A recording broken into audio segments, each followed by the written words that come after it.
Faire de la permaculture en sécheresse, bon, c'est quelque chose qu'il va falloir apprendre aussi, peut-être. Hein. Je vous souhaite beaucoup de courage. Non, mais de toute façon, ça peut se faire. Là, je vous ai amené justement, par hasard, hein, je suis là presque par hasard, parce que je n'avais pas l'intention de venir ici cet après-midi, ce n'est pas dans mon agenda. Bon, j'ai amené quelques tomates, vous avez vu comment elles font entre 500 et 1 kg chaque tomate, que j'avais laissé comme ça, chez mon frère, un peu plus loin. On avait fait une nouvelle bande, on avait hyper paillé, voilà, mais lui il fait ça depuis 40 ans, et on n'a pas arrosé, il fait sec comme ici. Je me retrouve avec il y a un tas de tomates là, qui font entre 500 et 1 kg chacune, et à l'italienne, c'est-à-dire courant sur le sol, on ne les a même pas accrochés. Il faut tenter toutes les expériences, c'est vrai, quelquefois. Voilà, on en avait fait un peu, mais bon, au moins cette année, je ne pensais pas, justement, vu l'état du climat, hein, qu'on aurait ce résultat. Comme quoi, il faut faire confiance quand même dans les forces de la nature quelque part. Donc, garder cet optimisme face peut-être à ce qu'on vit un peu, parce que quand on arrive là, moi je suis arrivé par Brie par la route de Granges. Là, on voit les pâtures, hein, c'est carrément le petit désert, c'est partout. J'ai jamais vu dans cet état-là. Ici, on garde en général quand même un pays vert. On est dans le pays vert. On est sur les argiles en plus. Hein. On est le côté de l'île du bassin de Brive où les terrains sont argileux. Sur Brive, on est, par exemple, c'est du Trias là-bas. Donc c'est après le Permien, c'est du grès, mais c'est du sable. Alors là, c'est encore plus réactif. Quelquefois, ça peut venir dans cet état dès le mois de mai. Moi, je l'ai vu à Brive. Il y a à peu près 4 ans, je me rappelle, fin mai, j'ai fait des photos où toutes les prairies étaient dans cet état fin mai. Hein, fin mai. Donc ça, c'est pour rappeler qu'on est quand même dans cette évolution du climat qui nous a réunis ce matin à Brive, voilà, avec beaucoup de personnes. Donc il va falloir intégrer un peu tout ça dans vos projets. Vous êtes la nouvelle génération. Moi, je suis très content de voir tous ces gens qui arrivent de partout. Moi, dans les années, il y a 40 ans, quand je suis arrivé, les gens qui avaient une conscience de la terre, de ce qu'il fallait faire, tout ça, ils étaient quand même pas très nombreux. Hein. Et, je suis assez content du frémissement qui se passe depuis une dizaine d'années. Je le sens, hein, je le vois par tout le nombre de personnes qui s'installent, qui viennent. Il y en a qui m'ont écrit, il y a des permaculteurs, il y avait des groupes dans le Var qui sont installés vers Masseray, tout ça. Plein de gens ont demandé renseignements dans mon association. Bon, pensant que je connaissais très bien la Corrèze, ce qui est un peu vrai, mais en même temps, je ne connais pas tout. Voilà. Et puis le jardin, moi, donc quand même le jardin. Je suis venu, quittant ma ville, Amiens, pour vivre à la campagne, pour avoir un jardin, comme l'avait fait mon frère. Moi, le jardin, c'est ce contact avec la terre, c'est essentiel dans ma vie, toujours. J'ai voulu, quels que soient les endroits où j'étais, avoir un contact de proximité avec la terre, voilà. Être dans la terre, voir le cycle des saisons, voilà. C'est quelque chose qui me ressource.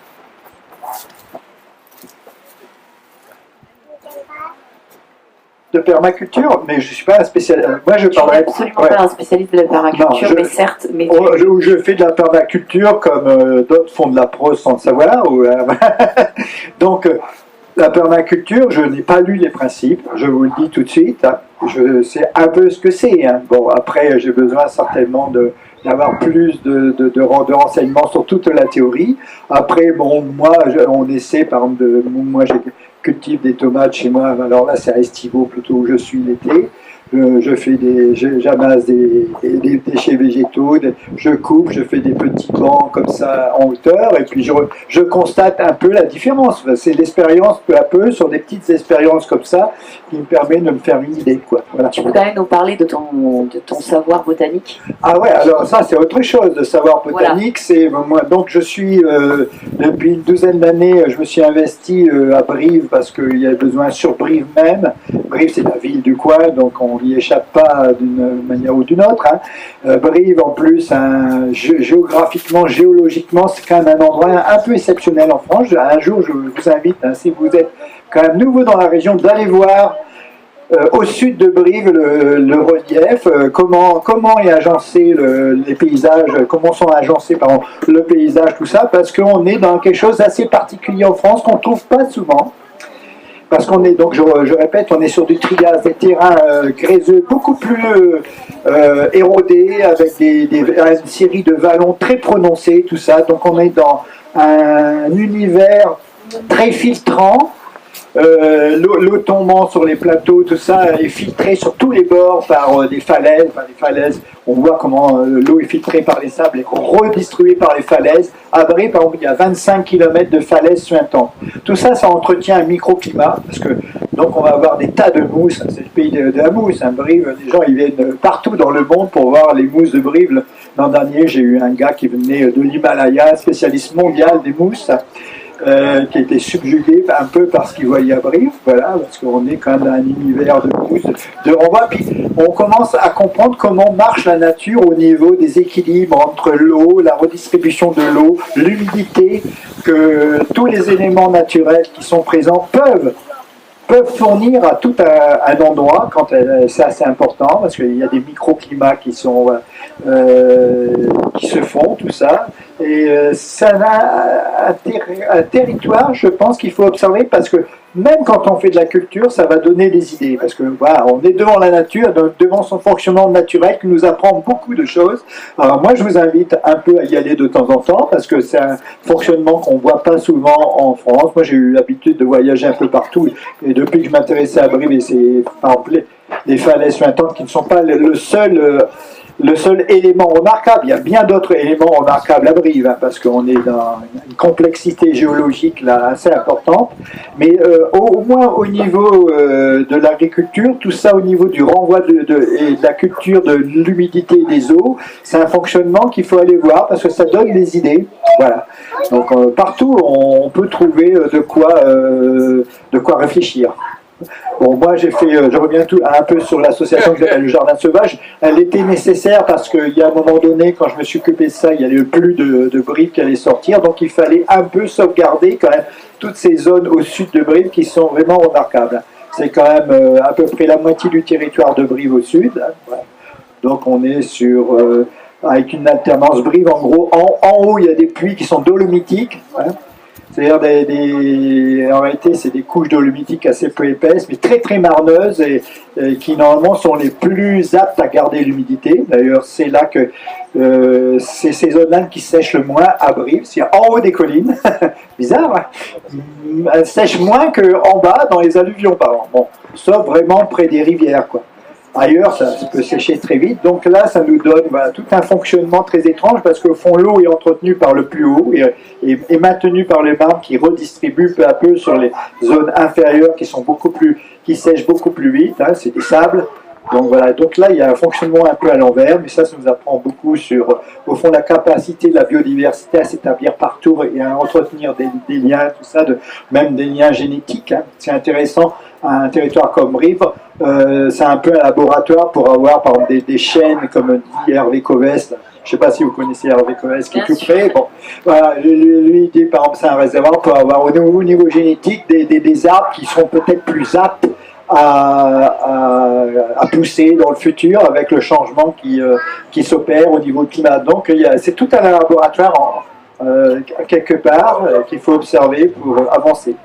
Dominique, est-ce que si on s'intéresse un peu plus au Jardin Sauvage, à ton association, comment on peut, sur Internet, est-ce que tu organises des visites voilà, comment les gens ici qui veulent faire une visite, comment ils font, ils vont etc. Le Jardin Sauvage a un site, hein, d'abord. Nous, on est surtout un site d'ailleurs Internet, c'est www.jardinsauvage au singulier attaché.fr, jardinsauvage.fr. Là, donc, il y a un grand site que j'ai fait au fil des 12 ans. Il doit y avoir, je pense, peut-être entre 500, 600, peut-être 700 pages, je ne sais pas. Je compte plus, je ne sais pas, je ne m'y retrouve même pas moi-même. Bon. Donc, c'est un vrai labyrinthe, parce que quand on commence un site, puis qu'on y met des trucs, après, on a, à un moment donné, on ne sait plus qu'on pourrait réviser l'architecture, mais c'est infaisable. Hein, il faudrait un an pour. Voilà. Bon, c'est pas le seul site. J'ai Corézitude qui marche de la même manière, qui est un plus personnel.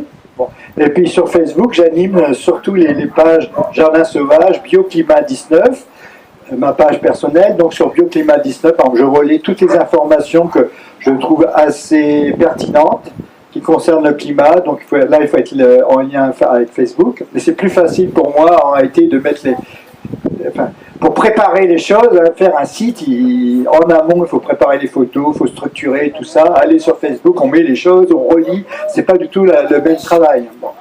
Donc moi je passe beaucoup de temps là-dessus, peut-être que je vais m'arrêter un jour, mais voilà.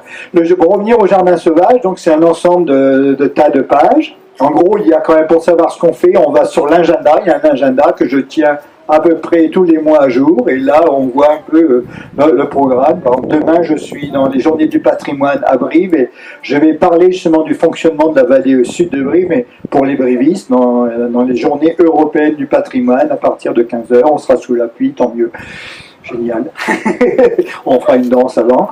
Non mais enfin, s'il pleut, si les prévisions sont respectées, ce qui n'est pas souvent le cas d'ailleurs ces derniers temps.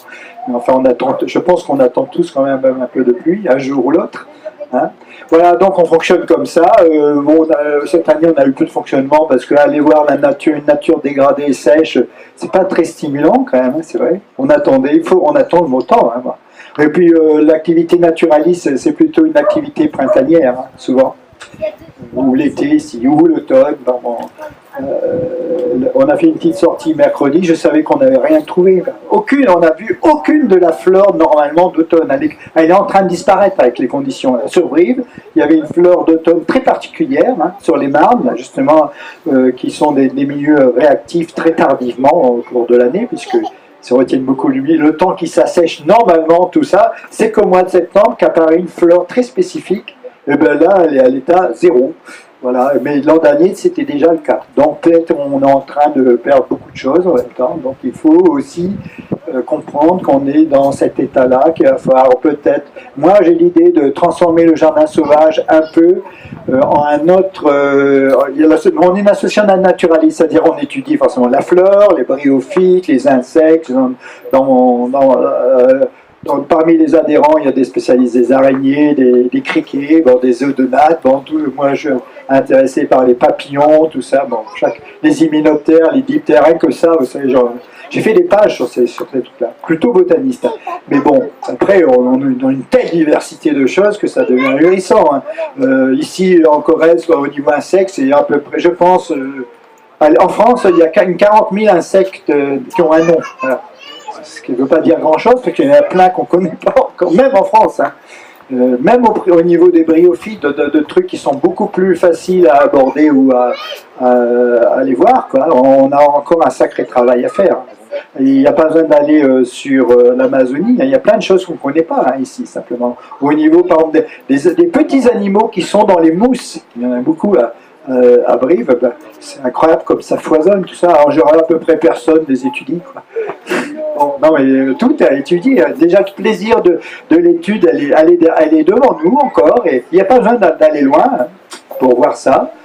Et je reviens donc à l'idée. Moi, le projet, c'était d'ouvrir le jardin sauvage, au fond, à faire un lieu de convergence de toutes les pratiques et de tous les projets qui vont permettre une résilience, comme certainement vous avez dans la tête de le faire dans notre région, parce que c'est non seulement à la mode, mais ça va devenir la nécessité, hein, je crois. Il va falloir vraiment qu'on pense plus. Bon, dire qu'on est dans un climat qui change, c'est pas suffisant. Tout le monde l'a vu, tout le monde le sait. Après, même le changer, il va falloir au moins atténuer les conséquences. Ça, c'est une première chose. Mais en même temps, elles vont arriver, ces conséquences. Donc, il est important, dès aujourd'hui, je trouve, de s'organiser dans une résilience très grande de la région et de tisser des liens tous ensemble pour faire quelque chose qui soit vivable entre nous. On aura encore la joie d'être tous ensemble dans des fêtes, dans tout ce qu'on peut faire, tout ce qu'on peut montrer. Voilà. Voilà, tu clôtures super bien les choses. Notamment des témoins de toi. Je pense que voilà, vous pouvez garder en tête son nom, Dominique Godefroy, un grand botaniste. Merci à toi, Dominique. On va peut-être pas tarder. Oula, il y a plein de gens qui sont arrivés, des nouveaux, j'ai même pas vu. Je pense que on s'est dit qu'on attaquait à 15h, et il est 59.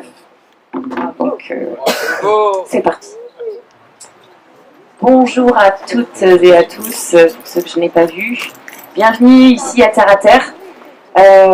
Alors, pour ceux qui ne nous connaissent pas, nous sommes une ferme pédagogique en permaculture, basée sur le modèle des fraternités ouvrières de Belgique. On approfondira le sujet tout à l'heure. Pourquoi pédagogique? Parce que tout ce que nous produisons sur place, on n'en vit pas du tout. On est là pour sensibiliser au maximum le monde. Donc on est associatif depuis une semaine. Donc nous sommes un bébé association, petit bébé tout neuf.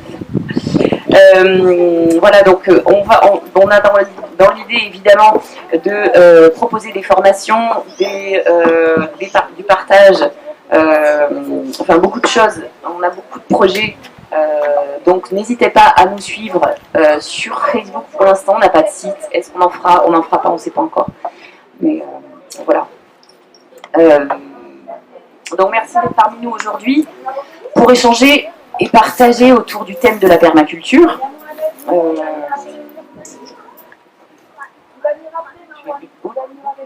Je crois. Aujourd'hui, nous recevons des intervenants de qualité. Donc je vais vous les présenter. Feriel en premier lieu, parce que c'est une femme. Feriel Bessécri, qui a l'honneur d'être présente parmi nous. Alors Feriel, pour la présenter en 2 mots, elle vous en dira un peu plus elle-même. Je prends mon papier, parce que je ne sais pas. Alors, donc Feriel est arrivée dans le domaine de la permaculture parce qu'elle a bossé dans le domaine de l'architecture bioclimatique. Et elle est sensibilisée depuis très jeune à toutes ces questions environnementales. Elle a suivi donc beaucoup de formations, mais la plupart de ces formations avec Éric Escoffier, qui est un des plus grands permaculteurs français à connaître. Je vous invite d'ailleurs, je fais une petite parenthèse, à visionner ces conférences en ligne. Voilà. Donc Feriel est designer en permaculture. Donc, elle vous expliquera ce que c'est. Voilà. C'est bien, j'ai à peu près résumé en 2 mots. Ouais, ça te va? Ok. Je vais présenter Dimitri. Enfin, tout le monde le connaît normalement, mais enfin, on ne sait jamais. Donc, Dimitri Castelin, qui est à l'initiative du projet de Terre à Terre. Je vais prendre ta fiche aussi, parce que je ne te connais pas très bien en même temps. 3 fiches. Oh, punaise. 3 fiches. Donc, à l'initiative du projet Terre à Terre. Alors, lui, Dimitri, il a été sensibilisé très tard, quand même. Il a eu la chance d'être sportif de haut niveau et il a eu la chance de voyager partout à travers le monde. Et lors de ces voyages, il s'est rendu compte un petit peu de l'importance et de l'urgence de changer nos modes de consommation. Donc il nous en parlera, il sera plus à même de nous en parler. Voilà, très rapidement par la suite, il en est arrivé à très sensibiliser à la permaculture. Et maintenant c'est un acteur très activiste, comment on dit? Ouais, c'est ça. En permaculture, mais ça, il faut que je vous en parlera. Voilà. Donc, on va commencer avec une intervention de Feriel et Dimitri. Ils vont nous faire un petit duo très très sympathique. Voilà, je vous laisse la parole. Merci. Bonjour. Donc, moi, je me propose en fait. Vous entendez là? Je me propose en fait de vous définir ce qu'est la permaculture.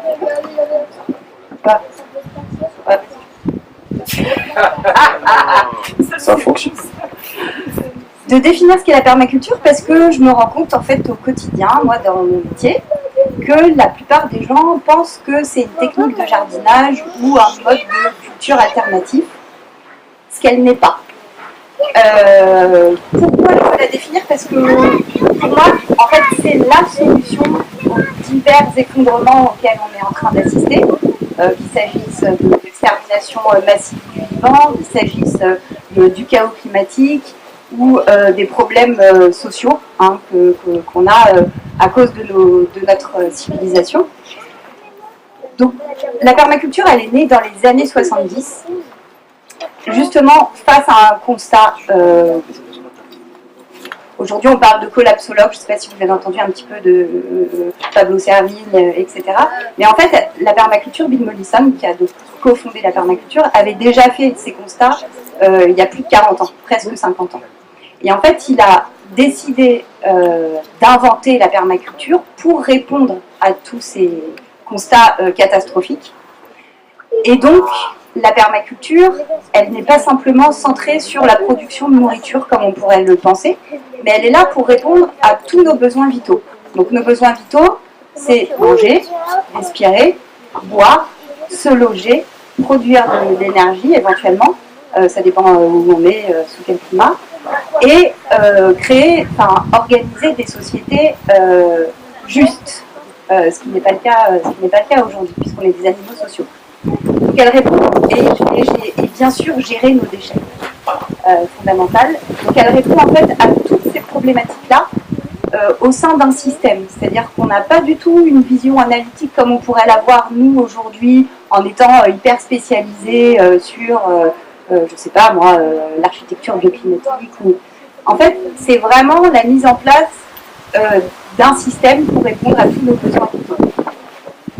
C'est important de le savoir parce qu'on voit toujours que la partie nourriture et jardin, alors qu'en fait, on s'y connaît autant en architecture bioclimatique, la production d'eau, la production d'énergie et la gestion juste du corps social. Et ça, c'est fondamental parce qu'en permaculture, le facteur humain, c'est la base en fait. On verra ça tout à l'heure avec Simon. Qu'est-ce que je peux dire ? Il y a des notions qui sont très importantes en permaculture, notamment le terme de design, qui paraît un peu pompeux en français, mais en réalité, il est à entendre au sens anglophone du terme, c'est-à-dire que c'est vraiment de la conception, de l'aménagement, du projet. Comme on peut faire un projet en architecture, on va penser par exemple les fluides, on va penser l'électricité, on va penser les circulations, on va penser le nombre de personnes, on va penser les matériaux en fonction d'un climat, etc. La permaculture, c'est ça. C'est exactement la même chose, c'est-à-dire que toutes les composantes interagissent entre elles. Donc il y a la notion de design, dont je parlais, qui est fondamentale, où on va étudier en fait des secteurs, par exemple les secteurs vent, les secteurs vue, les secteurs incendie, l'ensoleillement. On va calquer ça sur des zones aussi, ce qu'on appelle le zoning, donc fréquence au niveau de l'habitat, fréquence d'accès et d'action au niveau de notre environnement direct pour produire donc notre énergie, notre nourriture, etc. On a les patterns, c'est un terme qui est extrêmement intéressant en anglais parce qu'en fait il est quasi intraduisible, je sais pas comment on dit, intraduisible. En fait, il faudrait le définir et il s'agit c'est un motif, c'est des archétypes de forme. En fait, on étudie dans le vivant des processus qui sont récurrents. Par exemple, le pattern de ramification qu'on peut trouver dans les arbres, qu'on peut trouver dans l'eau, par exemple, la façon dont les fluides circulent au niveau des rivières, des bras de rivière, etc. Et en fait, en étudiant ces motifs-là, on les remet en place, nous, dans notre design, pour avoir des choses qui sont prédictibles et reproductibles. L'eau, par exemple, c'est un élément qui peut être destructeur, ou au contraire, qui peut être extrêmement, on va dire, fertile. Et donc, en fonction de la façon dont on va étudier, par exemple, la topographie d'un terrain et la façon dont on va amener l'eau sur le terrain, ça peut être quelque chose de destructeur, ou ça peut être quelque chose, au contraire, qui peut amener beaucoup de fertilité. Est-ce que tu veux rajouter quelque chose ? Non, mais surtout, n'hésitez pas à poser des questions aussi. Voilà, Bonjour. Je voulais revenir sur le mot de produire de l'eau. Donc, je ne peux pas produire de l'eau, il faut la fabriquer. Non, mais production, c'est-à-dire savoir la capter. Hein. Bien sûr, on ne produit pas de l'eau, on n'est pas des faiseurs, enfin je veux dire, on n'est pas des démiurges. Hein. Mais capter l'eau, c'est essentiel. Enfin, je veux dire, aujourd'hui, on a de l'eau dans le robinet, on ne sait pas d'où elle vient, on fait nos besoins dans les toilettes. Enfin voilà, il y a tout un processus en fait pour réfléchir à comment on capte par gravité, par exemple, ou sur les toitures du bâti. Voilà, c'est ça. C'est vraiment capter l'eau.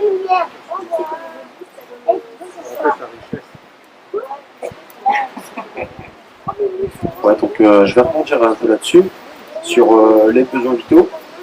Bonjour à tous.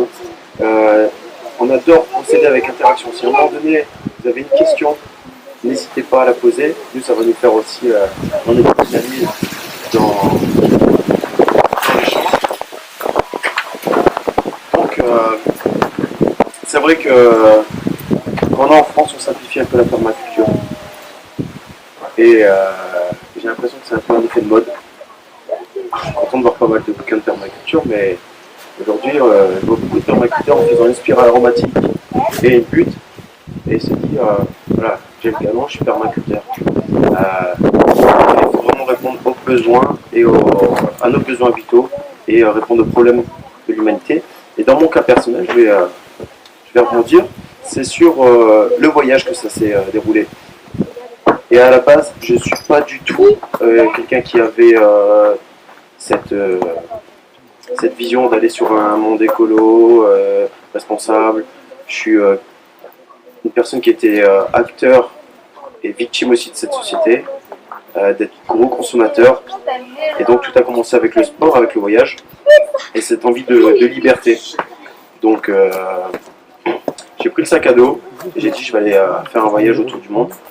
Ça a duré pendant 2 ans. Et en fait, pendant ce voyage, la sensibilité n'était pas du tout celle que je pouvais percevoir de la France quand j'étais en France. C'est-à-dire, de mes propres yeux, j'ai vu des personnes qui n'avaient pas accès à l'eau potable. Alors c'est vrai qu'ici, on fait nos besoins dans l'eau potable. L'accès de l'eau est dans tous les robinets. C'est vraiment quelque chose qui, on n'est pas sensible.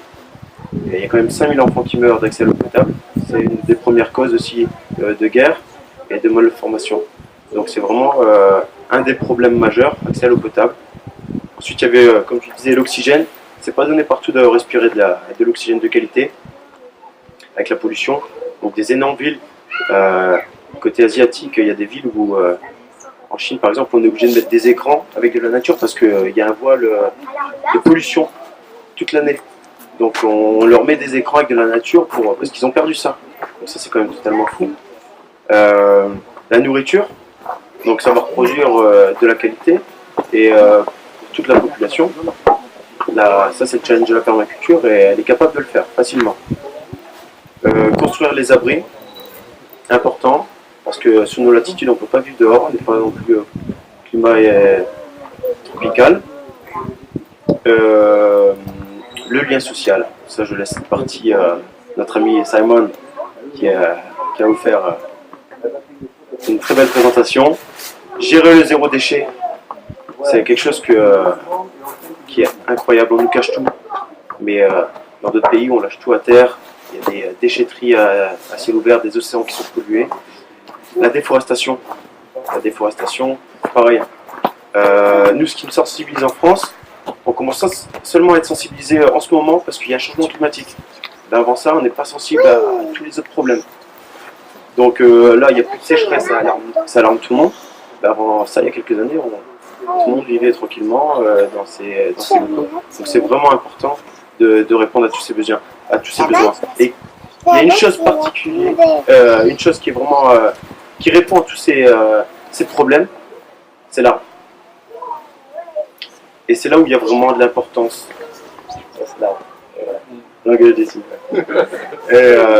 L'arbre, il est capable c'est le seul organisme vivant à pouvoir réinfiltrer l'eau clean dans les nappes phréatiques. C'est-à-dire que faire du potager, des légumes, pour l'instant, ça ne le fait pas. Les arbres sont le seul organisme vivant à pouvoir le faire. Il est capable de nous donner de la nourriture. Fruits, feuilles, graines. Il est capable de donner de l'oxygène de qualité. Il est capable de construire des bâtiments et d'avoir de l'énergie pour le chauffer. Et on peut se réunir autour d'un arbre pour le lien social.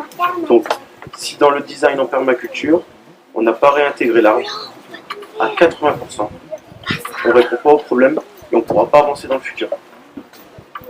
L'arbre doit être vraiment une partie intégrante dans chaque design. Donc bien sûr, il y a des stades qui sont dégradés. Ici on est parti sur la ferme d'un stade dégradé, c'est-à-dire que c'était presque une pelouse, parce qu'il y avait des chevaux qui broutaient. Donc si on veut déjà commencer à reforester, on enlève les animaux domestiques et on commence à reforester. Mais vraiment c'est quelque chose qui devient crucial, et si on ne s'attarde pas là-dessus, si on ne met pas d'importance à reforester, on est vraiment voué à quelque chose de dramatique. Les forêts gèrent le climat, donc important. J'ai eu l'occasion d'aller en Indonésie, d'aller jusqu'à Bornéo pour aller voir les forêts tropicales, les forêts primaires. Et c'est vraiment attristant. Les chantiers d'abattage, c'est quelque chose qu'on ne nous montre pas à la télé. Hein. Mais c'est incroyable. Donc toute la vie autour de ça. Je peux Ouais. expliquer ça aussi. Vas-y Jérôme. L'exploitation forestière, ça passe par de l'Indonésie, ça passe par les forêts canadiens. Jérôme, je t'introduis aussi. Tu es grand spécialiste des arbres, photographe professionnel sur les arbres. Tu es un copain de Francis Allais. Oui. Et après Ravi. Et donc voilà, si d'ailleurs tu peux venir ici parler un peu des arbres, avec plaisir. Tu as fait un calendrier. Ah, Miel et rivière. quel jour on est aujourd'hui? De la désert. Ça sera mes cadeaux, tiens. Sur votre lieu de permaculture.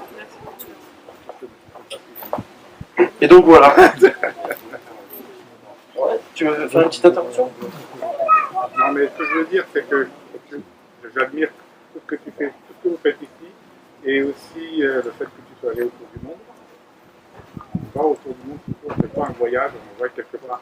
Et concernant l'Indonésie, je ne suis pas allé, je suis allé qu'à Singapour, mais la déforestation en Australie, tout à l'heure, la marche du Tona, quelqu'un me parlait qu'il y avait aussi une très grande sécheresse en Australie. Il n'y a pas que ça, il y a aussi la grosse exploitation forestière qui continue. Tasmanie, il y a encore des parcs nationaux qui vont peut-être écrasés, qui vont être déclassés, parcs naturels nationaux, pour l'exploitation forestière. Sachant que là-bas, on retrouve du napalm dans son actualité. Et l'Ouest canadien, c'est difficile. On connaît des gens plus nombreux, on a de plus en plus.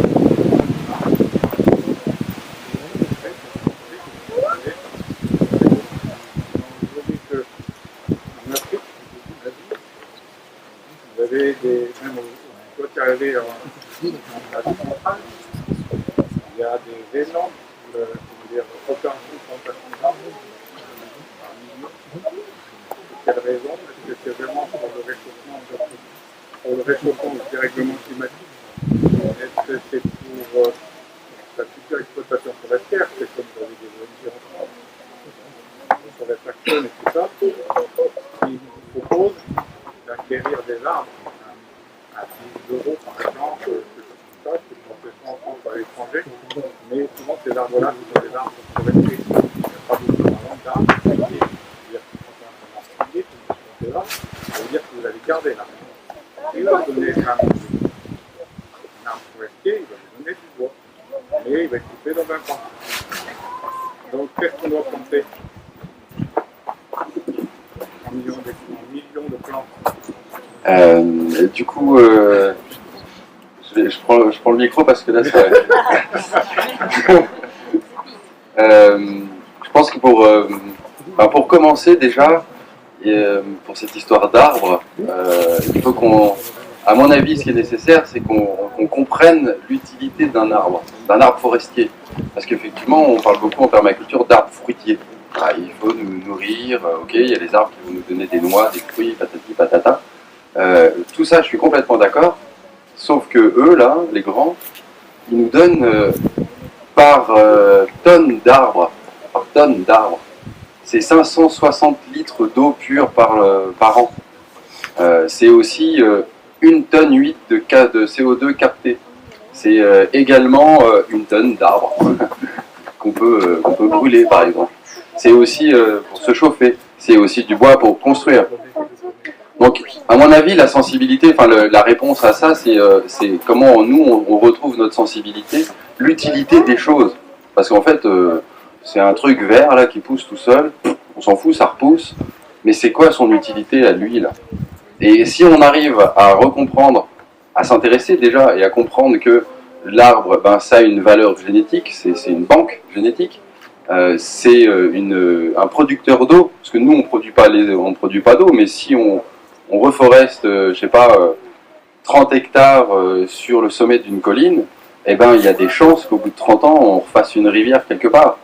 Pourquoi? Parce qu'on est en train de réinstaller un réseau racinaire, de réinstaller une éponge sur cette colline.